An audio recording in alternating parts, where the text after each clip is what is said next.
नमस्कार मित्रांनो, माझे लग्नाचे वय झाले होते म्हणून आई आणि बाबांनी मला मुलगी पाहायला घेऊन गेले आणि पाहत्या क्षणीच मला ती मुलगी आवडली। त्यानंतर सर्व गोष्टी झाल्या आणि आमचे लग्न ठरले। लग्नानंतर मी माझ्या बायकोला फिरायला घेऊन गेलो आणि फार मजा केली। आम्ही अगोदर रोज मजा करत होतो आणि त्यामुळे आम्हा दोघांना अजूनच छान वाटत होते।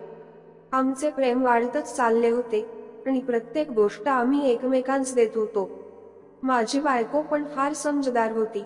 कधी मी तिच्यावर रागावलो तर काही वेळ रुसून बसायची, त्यानंतर स्वतःच बोलत होती। आता माझ्या लग्नाला जवळपास 1 वर्ष झाले होते आणि त्यातल्या त्यात माझी बायको प्रेग्नेंट होती। त्यामुळे घरात तर अजूनच आनंदाचे वातावरण निर्माण झाले होते। आणि आता काही दिवसांनी होळी येणार होती, त्यामुळे मला सासरी जायचे होते, कारण आमच्या मध्ये पहिल्या होळीत सासरी जायचे असते। मी माझ्या बायकोला म्हणालो, आपल्याला तुझ्या आईकडे जायचे आहे।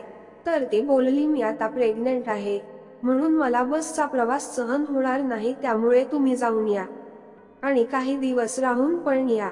मला एकट्याला जाणे आवडत नव्हते, पण काही उपाय नसल्यामुळे जावे लागले। तसेच होळीच्या काही दिवसाआधी मी तिथे पोहोचलो। सासू मला बघताच खुश झाली आणि म्हणाली, जावई मुलगी नाही आली का? त्यानंतर मी तिला सर्व गोष्टी सांगितल्या।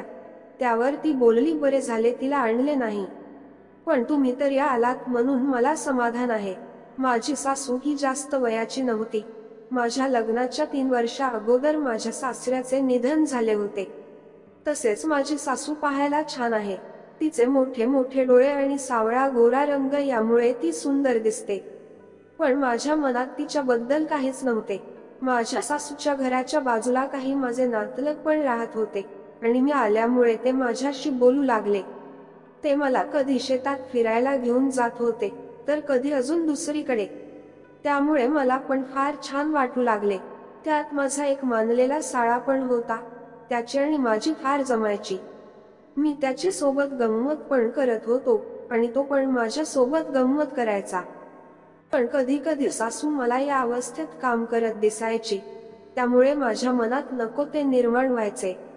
एक तर माझे काही महिन्यापासून सर्व बंद होते, त्यामुळे मला फार गोष्टी मिळत नव्हत्या आणि या गोष्टी डोळ्यासमोर दिसल्यामुळे अजूनच वेगळे वाटायचे। पण मी या गोष्टीकडे दुर्लक्ष करत होतो। माझ्या सासूच्या घरी 3 खोल्या होत्या। आतल्या खोलीत मी झोपायचो आणि समोरच्या खोलीत सासू। आता रात्री मला कधी बाथरूमला जायचे असेल तर ती खोली ओलांडून जावे लागत असे आणि सासू रात्री झोपून असायची, पण तिची स्थिती थोडी वेगळी दिसून येत होती, कारण कधी ते वरती सरकारचे आणि त्यामुळे मला काही गोष्टी दिसल्यामुळे मनात हलचल निर्माण होत होती। एकदा माझी सासू मला विचारू लागली, माझी मुलगी तुम्हाला काही त्रास तर देत नाही ना? तर मी तिला म्हणालो, तुमची मुलगी फार चांगली आहे आणि तिचा मला कसलाच त्रास नाही आहे। आमच्या मध्ये एवढे प्रेम आहे की लवकरच तुम्ही आजी होणार आहे। तर ती म्हणाली, ती अगदी माझ्या सारखीच आहे। तर मी तिला म्हणालो, एकमेकांना समजणे आणि एकमेकांच्या छोट्या छोट्या गोष्टीकडे जास्त लक्ष न देता समजून घेतले की सर्व गोष्टी बरोबर होतात। तर ती म्हणाली, तुमचे सासरे पण तुमच्या सारखेच होते, माझ्यावर त्यांचा जीव होता आणि ते नेहमी माझे पण काळजी घ्यायचे। आता मी तिला म्हणालो, तुम्हाला फार आठवण येत असेल ना त्यांची? तर म्हणाली, हो येते ना, नेहमी येते, एवढे वर्ष आम्ही सोबत राहिलो तर येणारच ना। पण आता मला फार एकटेपणा वाटतो, त्यांची अनेकदा आठवण पण येत असते। तरी सुद्धा मी अनेक गोष्टी मनात ठेवून आयुष्य जगत आहे। त्या दिवशी आमच्या फार गोष्टी झाल्या आणि सासूने पण अनेक गोष्टी मनमोकळ्यापणाने सांगितल्या। एकदा असे झाले की सासू सकाळी कुठेतरी बाहेर गेली होती आणि मला कुठे गेली माहीत पण नव्हते, म्हणून मी आंघोळ करून घेण्याचा विचार आला। मी आंघोळ करायला गेलो, पण बाथरूमचे दार बरोबर लागत नव्हते आणि बाथरूम बाहेरच होते। आता मी आंघोळ करत होतो आणि अचानक माझ्या सासूने जोरात दार उघडले। अचानक झालेल्या या गोष्टीमुळे अगोदर तर मी भिलो आणि बघू लागलो कोण आहे म्हणून। समोर बघतो तर माझी सासू होती, तसेच ती माझ्याकडे बघत होती। माझी अवस्था फारच वेगळी होती। एक तर मी पूर्ण भिजलेला, वरून अनेक गोष्टी स्पष्ट दिसू लागल्या होत्या आणि तिने सर्व गोष्टी बघितल्या होत्या। त्यानंतर मी अजून दार लावले आणि ती काही न बोलता निघून गेली. आता मलाच बरोबर वाटत नव्हते, कारण माझ्या सासूने मला या स्थितीमध्ये बघितले होते. पण यात माझी चुकी नव्हती. घरी आल्यावर ती खोलीतच होती, पण ती काहीच बोलली नाही. त्यानंतर त्या विषयावर आमचे बोलणे पण झाले नाही. एकदा अजून तसाच प्रकार घडला. मी बाहेरच्या खोलीत बसून होतो आणि ती आपली कामे करत होती. ती कामे खाली वाकून करत असल्यामुळे मला नको ते स्पष्ट दिसू लागले आणि माझी नजर तिथे गेलीच. माझे लक्ष तिकडे जाताच तिचे पण माझ्याकडे लक्ष पडले. त्यामुळे आता तिला पण कळले होते की मी कुठे बघत आहे. त्यानंतर मी बाहेर चाललो गेलो.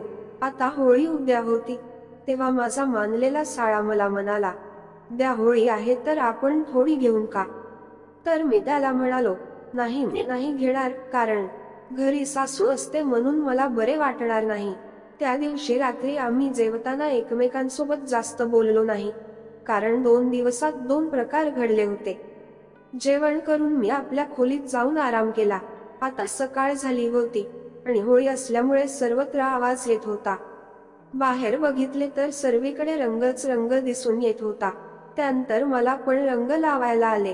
काही वेळाने माझा साळा येऊन मला म्हणाला, "तुम्ही नाश्ता करू नका, मी तुमच्यासाठी नाश्ता आणत आहे." काही वेळाने त्याने नाश्ता आणला. मी बाहेरच उभा होता. मी तो नाश्ता हॉलमध्ये ठेवला आणि तेवढ्यात माझी सासू पण आली. मला विचारू लागली, नाश्ता कोणी दिला म्हणून. मी तिला सर्व गोष्टी सांगितल्या. तिने 2 प्लेट आणल्या आणि नाश्ता दिला.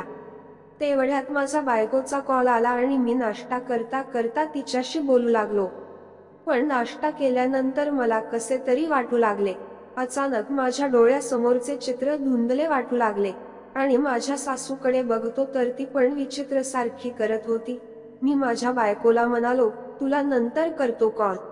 आणि आता मला काही समजत नव्हते. मी गुलाल घेतला आणि सासूला लावू लागलो, पण मला तिच्यामध्ये माझी बायको दिसू लागली. बहुतेक नाश्त्यामध्ये काहीतरी होते. मी तिला गुलाल लावत होतो आणि ती पण मला लावू लागली, पण ती मला काहीतरी म्हणत होती. मला काही कळत नव्हते. आता माझे हात आता नको तिथे लागले आणि तिने पण मला एकदम मिठी मारली. आमच्यामध्ये जे काही होत होते कोणालाच काही कळत नव्हते. हळूहळू आम्ही एकमेकावर ठेवून दिले आणि त्याचा पुरेपूर आनंद घेऊ लागलो. आमचे फार सावकाश पण सर्व सुरू होते आणि काही वेळाने सर्व दूर होऊन ज्या गोष्टी कधी न बघितलेल्या होत्या त्या नजरेने दिसत होत्या आणि मी पण त्याचा माझ्या इच्छेनुसार आनंद घेऊ लागलो. सासूची खुशी तर आकाशात मावेनासी झाली होती.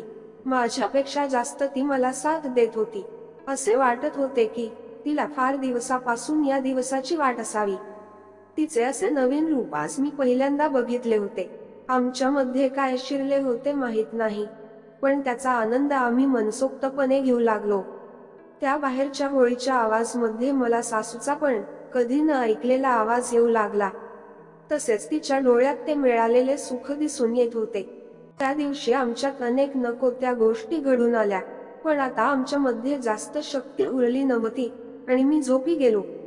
ती पण काही वेळ थांबून झोपली. संध्याकाळी उठलो तेव्हा माझी स्थिती फारच वेगळी होती, पण माझ्या अंगावर एक चादर दिसून येत होती आणि ती चादर माझ्या सासूने दिली असावी. मला काही कळत नव्हते. डोके फार भारी सारखे वाटू लागले. तिची पण स्थिती तशीच होती, कारण तिने डोक्याला पट्टी बांधली होती. आम्हाला आमची परिस्थिती समजून आली होती, पण आम्ही बोलू काही शकत नव्हतो. काही वेळाने मी उठून फ्रेश झालो. आता रात्र झाली होती तर सासू म्हणाली, "जेवण करून घ्या." मग आम्ही जेवण करायला बसलो, पण कोणीच कुणाशी बोलत नव्हते. ती माझ्याकडे बघत नव्हती आणि मी तिच्याकडे बघत नव्हतो. त्यानंतर आमचे जेवण झाले आणि मी बसून होतो आणि मी म्हणालो, "डोके फार जड वाटत आहे." तर ती माझ्याकडे बघून म्हणाली, "काय झाले आपल्यात तुम्हाला माहित आहे का?" मी तिच्याकडे बघितले आणि म्हणालो, "मला बरोबर माहित नाही, पण काहीतरी झाले हे मला कळत आहे." तर ती पण म्हणाली, "मला पण काही समजत नाही आहे." हळूहळू माझ्या काही गोष्टी लक्षात येऊ लागल्या. तो नाश्ता केल्यानंतरच काहीतरी होऊ लागले होते. नंतर मी माझ्या साळ्याला बोलवले आणि विचारले, "तू काल नाश्त्यामध्ये काय मिळवले होते सांग."